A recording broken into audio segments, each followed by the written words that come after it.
A child who follows instructions well is often considered a good student. They listen, they complete the task, they wait patiently for the next direction. And in many situations, those are valuable qualities. But there is a difference between knowing how to follow instructions and knowing what to do when no instructions are given. That difference may become increasingly important in the future.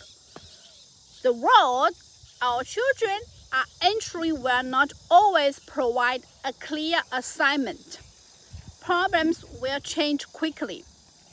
Technology will remove many routine tasks, and employees, customers, and communities will increasingly value people who can see what needs to be done before someone tells them.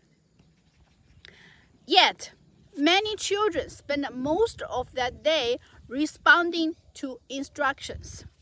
Open your book. Complete this worksheet. Put your shoes away. Clean your room. Follow these steps. Then wait for the next task.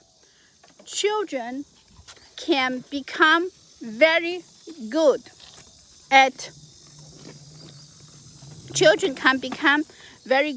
at completing assignments while never learning how to identify the assignment for themselves. That may work in a highly structured classroom, but adulthood is rarely that structured. At work, people are often rewarded not only to completing what they were given, but for noticing what everyone else missed. In business, nobody may tell you which problems is worth solving. In leadership, there may be no perfect ruler to follow. And in life, many important decisions arrive without instructions, examples, or guaranteed answers. So, how do we help children develop initiative? It does not begin with giving them big responsibility. It begins with changing the way we give small responsibility. For example, instead of saying, put all the toys into the box, we might say, this room needs to be easier to use. What do you think should change? That question requires more than obedience. The child has to absorb the situation. They have to define the problems. They have to consider different options. And they have to make a decision. Their solution may not be perfect. That is not the point. The point is that they are practicing judgment. We can do the same thing with everyday family activities. Instead of giving every steps for preparing a meal, ask, what do we need before everyone can sit down and eat?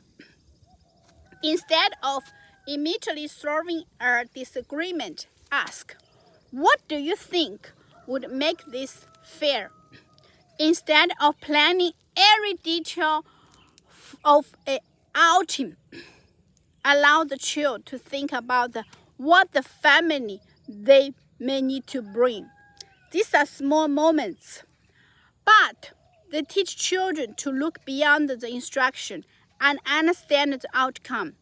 This does not mean children should never receive directions. Clear instructions are important, especially when safety, respect, or new skills are involved. But instructions should be a starting point, not the child's only way of moving forward.